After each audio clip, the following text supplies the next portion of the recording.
morning, good afternoon, good evening. Going to play a short video clip of Burkina Faso.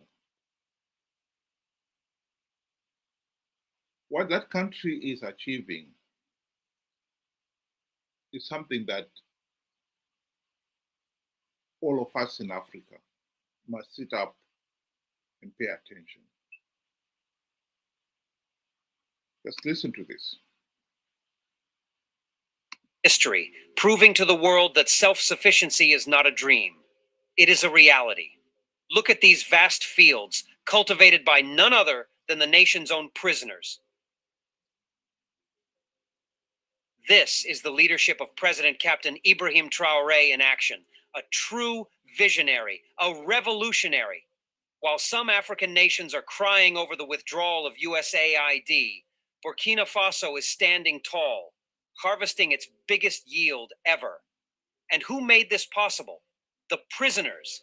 Yes, under the brilliant leadership of Captain Ibrahim Traoré, Burkina Faso has turned its correctional institutions into centers of agricultural revolution. Cut to Burkina Faso's Minister of Justice and Human Rights, Mr. Edasso Rodrigue Bayala, addressing the media during his visit to Baporo Prison Center, standing before rows of wheat fields cultivated by inmates. Bayala said, "This is the first time that the center has been at this level of production since its creation. What you see today is the result of the Presidential Initiative for Food Self-Sufficiency and the Agricultural Offensive launched by the Ministry of Agriculture. It is a question of realizing the vision of the head of state, producing what we consume, and ensuring Burkina Faso never relies on foreign aid again." Cut back to the speaker, eyes wide with excitement, shaking his head in admiration. "My people, do you hear that? The first time in history, thanks to the bold and strategic decision of Captain Ibrahim Traoré, prisoners are not just sitting idle behind bars. No, they are working, they are cultivating, they are feeding the nation."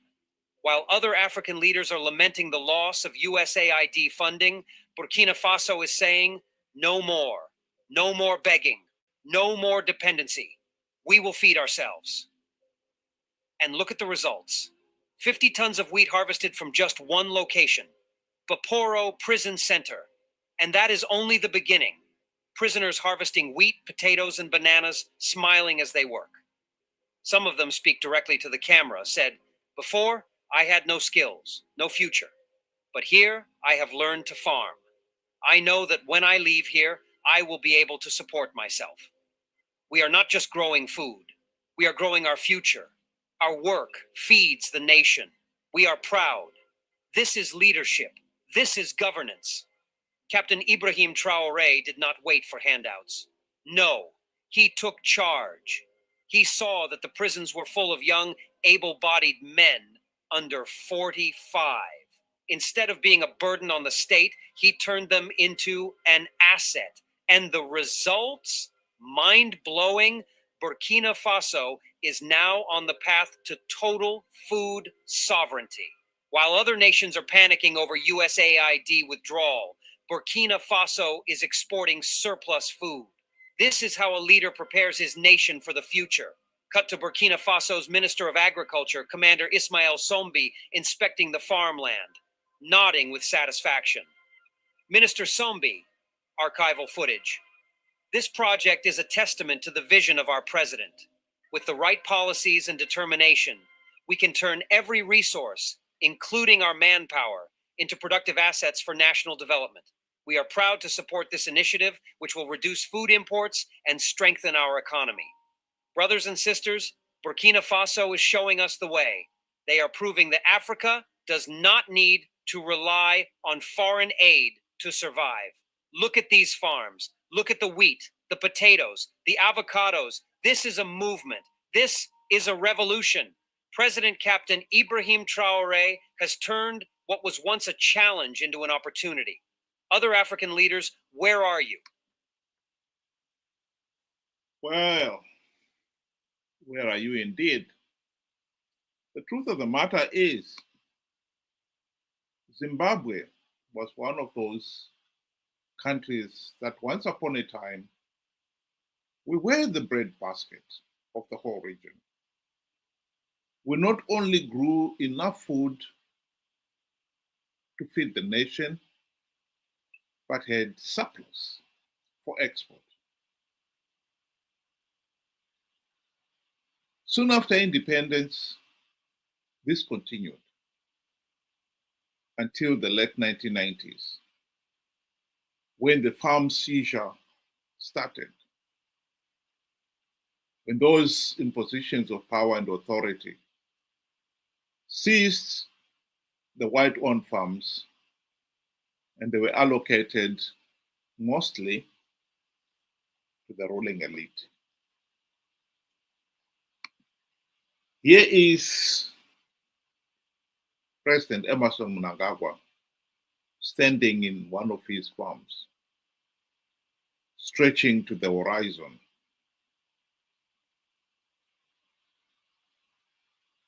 This is success, one would say, yes. But the truth of the matter is, ever since the farm seizures, Zimbabwe has failed to produce not only enough to feed its own people, but has not been able to export anything. Indeed, the collapse of the agricultural sector was to pull down the collapse of the economy itself.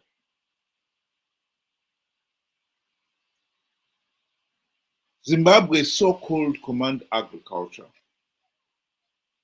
has become just another excuse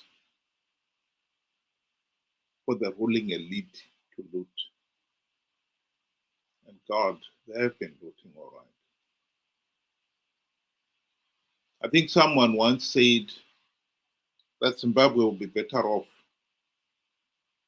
if they gave the ruling elite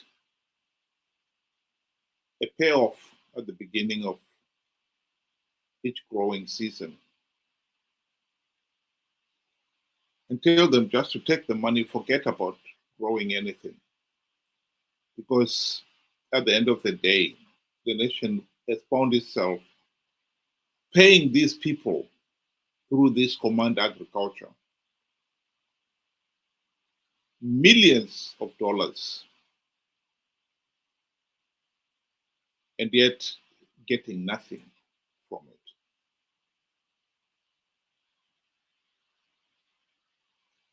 Of course, it would be better off paying them thousands of dollars to do nothing. The change can then be used to pay for inputs. That is the tragedy of Zimbabwe. And we have suffered for it. The ZANU-PF has deliberately kept the rural people poor. The regime has been told that it can improve the lives of the rural people, not by giving them handouts. They don't want handouts. All they want is title deeds to those few acres on which their mud hut stands. If the people had the confidence that comes with having title deeds, they will build themselves decent homesteads. They will grow fruit trees, dig wells, improve those few square meters because they will know that if they leave, they will leave it to their children and their children's children. And if they should decide to leave the area, they can sell it. But without title deeds, all they own is the mud hut. And they can be told by the headmen that they should move.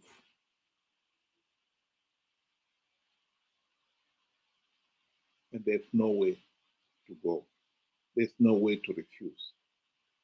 That is the tragedy of what we see here. Margaret Dongo, one of the ZANU-PF stewards, spelled it out when she said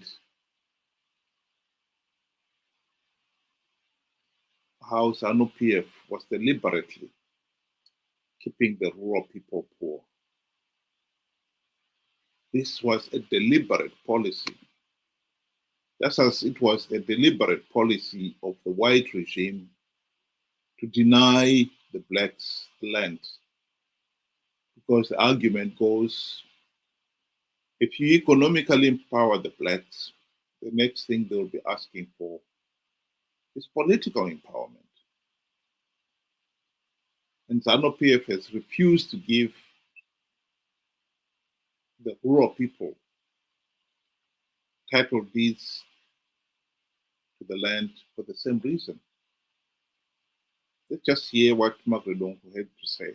They have wrong priorities, especially the current government. How can you go and build an airport which services a few people, and the majority are the elite and the so-called investors? Look at the rural. I made you come to interview me because I wanted you to have the experience of the roads that we are using.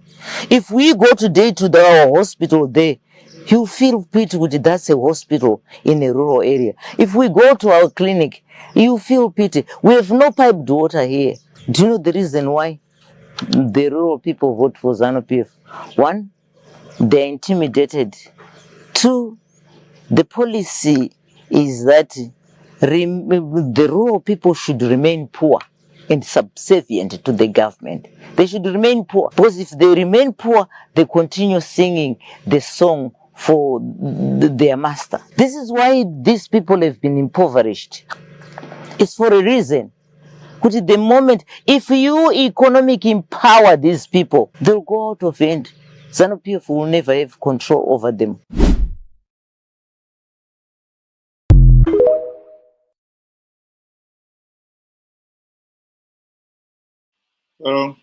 That is very true. Zimbabwe has been reduced from a breadbasket of the region to become one of the poorest countries in the region for the purposes of keeping ZANU-PF in power.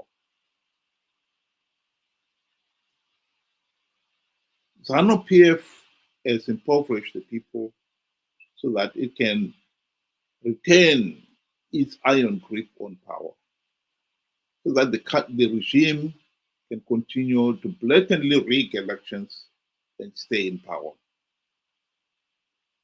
An economically impoverished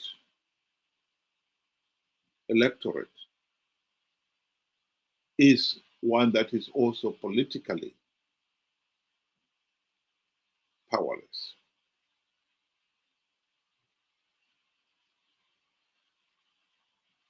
The fight to stop ZANU-PF rigging elections, to implement the democratic reforms so that we have free, fair, and credible elections, is at the heart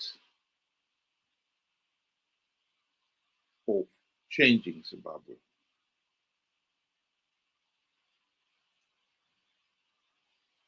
Burkina Faso was lucky that the military coup delivered a visionary leader. But not all military coups deliver visionary leaders, as we ourselves have testified to that. Zimbabwe's 2017 military coup replaced one dictator with another. As we can see, the economic decline, if anything, is accelerated. What we need is to implement the democratic reforms necessary to stop the ZANU-PF rigging the elections.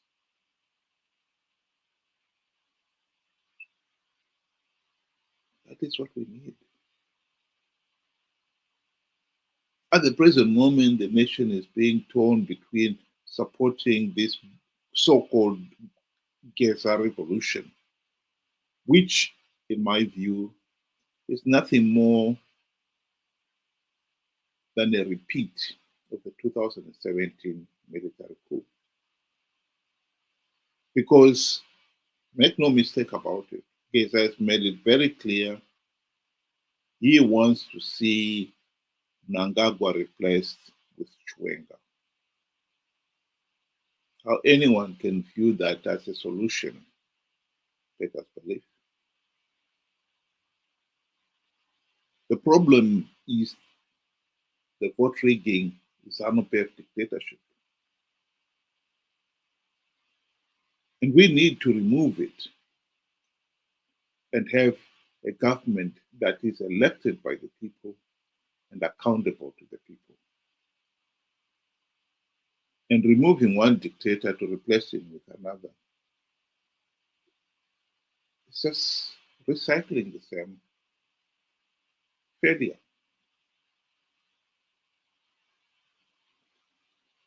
What Burkina Faso, I believe, is showing here is that Africa has the potential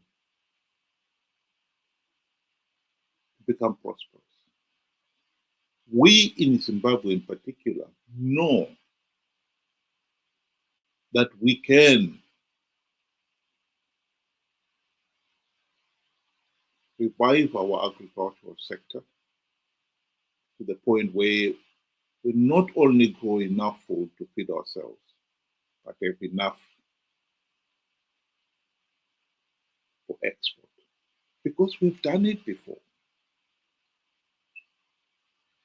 The video clip here is showing what prisoners in Burkina Faso are doing.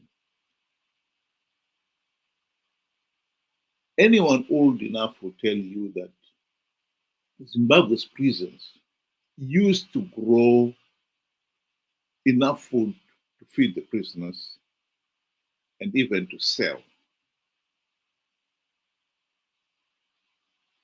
But soon after independence, they became the first target of the ruling elite.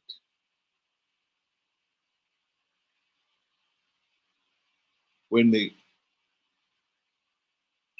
food is produced at the prison guards and the ruling elite would send a message, "Oh, can I have some food?" And prisons like Wawa will find themselves in a situation where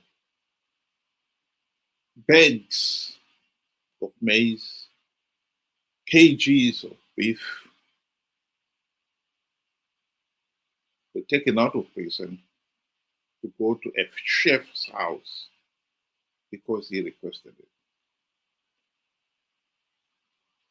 And of course, once the chef has got their cut, those prison guards will feel they too need to have a cut. So they will help themselves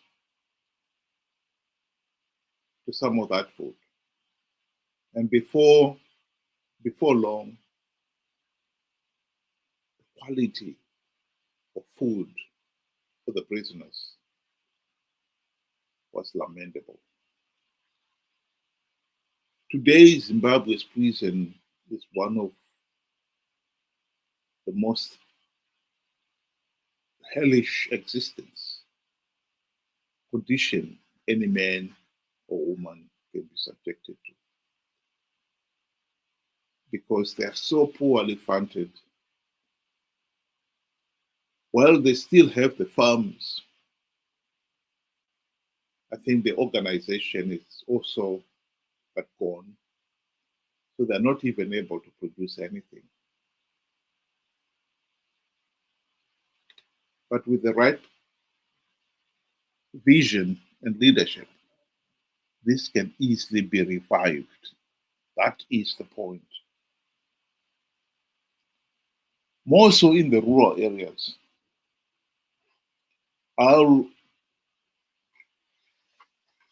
still maintain that if the people in the rural areas were given title deeds to even a hectare or a few hectares of land, they will build themselves decent homes and they will produce a lot more from that piece of land that they've been given than what they're doing now. Why they're being denied title deeds is because the ZANU-PF, as Margaret Longo put it, fears that if they were to give the ordinary people title deeds, they'll lose control over them.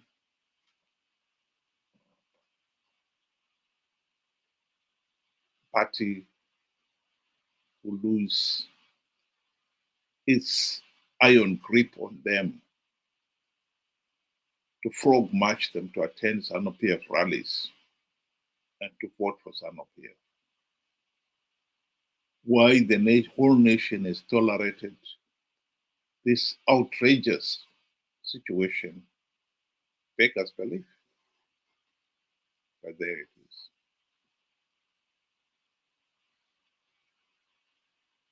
Food for thought. Thank you very much. Have a good day.